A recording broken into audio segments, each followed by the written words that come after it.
सोचने समझने वाली बात। नमस्कार प्यारे दोस्तों, स्वागत है आप सभी का आपके अपने YouTube चैनल लाइफ एरिया में। सर्वप्रथम मैं आप सभी से माफी चाहती हूँ कि मैं एक बहुत लंबे समय के बाद लौटी हूँ, एक बहुत लंबा अंतराल। यद्यपि उसकी अपनी एक वाजिब वजह भी है, क्योंकि वजह के बगैर तो कुछ भी नहीं होता है ना।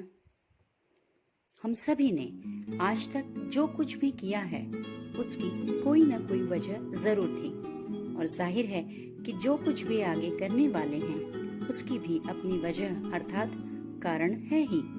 हम जो कुछ भी करना चाहते हैं, यदि उसका कोई महत्वपूर्ण कारण ही ना हो तब उस कार्य के पूर्ण होने की संभावना भी शेष नहीं रहती। जैसा कि आप जानते हैं, पिछले वीडियो में हम बात कर रहे थे कि सोची हुई हर बात हम क्यों नहीं कर पाते हैं, क्योंकि दरअसल मनुष्य विचारशील प्राणी है। इसलिए विचार करना, सोचना उसकी आदत का एक अहम हिस्सा है। परंतु यहाँ गौरतलब है कि अपनी सोची हुई सभी बातों से चुनकर हम उसी विषय पर काम करते हैं जिसका कोई उचित कारण मौजूद हो। इसको इस तरह समझते हैं कि हम भोजन की आवश्यकता को अनुभव करते हैं और इस कारण से हम उसकी व्यवस्था करते हैं। सुरक्षा की गरज होती है, इसलिए घर बनाते हैं। बड़ी सफलता चाहते हैं, इसलिए कठिन परिश्रम भी करते हैं। प्यारे दोस्तों, यह महत्वपूर्ण है, इसलिए सोचने समझने वाली बात भी है। कारण इसलिए भी महत्वपूर्ण है क्योंकि यह केवल कार्य के पहले आने वाला क्रम ही नहीं है, अपितु कार्य पर सर्वाधिक प्रभाव डालने वाला कारक भी है। तभी तो किसी भी विषय की जांच पड़ताल करने हेतु हमें उसके कारण तक पहुंचना होता है। इतिहास गवाह है कि कारण तक पहुंचने से ही सुलझी हैं बड़ी बड़ी गुत्थियां, खुले हैं बड़े बड़े राज। कारण को जाने बगैर कार्यों को समझना मुश्किल है। तो यदि आपके पास नहीं है कोई कारण कुछ भी करने के लिए, तो इंतजार किस बात का?